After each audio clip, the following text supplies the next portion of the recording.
দেশজুড়ে নারীদের উপর সহিংসতা, নিপীড়ন, ধর্ষণ, মাগুরার ৮ বছরের শিশু আসিয়াকে ধর্ষণ ও হত্যা, সামাজিক যোগাযোগ মাধ্যমে হেনস্থা, আইনশৃঙ্খলা পরিস্থিতির অবনতি এবং বিচারহীনতার প্রতিবাদে নীলফামারীর ডোমারে বিক্ষোভ মিছিল ও মানববন্ধন অনুষ্ঠিত হয়েছে।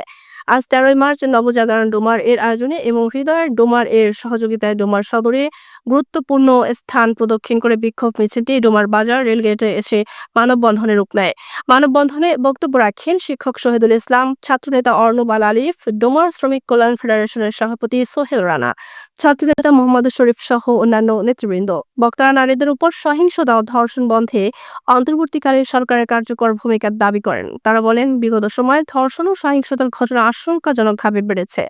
দ্রুত বিচার নিশ্চিত করে ধর্ষকদের কঠোর শাস্তি প্রদান এবং আইন শৃঙ্খলা বাহিনীকে ধর্ষণের ঘটনার তদন্ত ৩ দিনের মধ্যে রিপোর্ট জমা দেওয়ার আহ্বান জানান।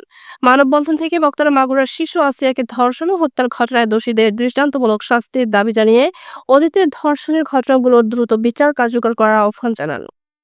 আমরা যদি রাস্তায় বের হই তাহলে আমাদেরকে মাথা নিচু করে যাইতে হয়। কেন আমাদেরকে মাথা নিচু করতে হয়? আমরা কি সোজা মাথা করে যাইতে পারবো না কোনোদিন?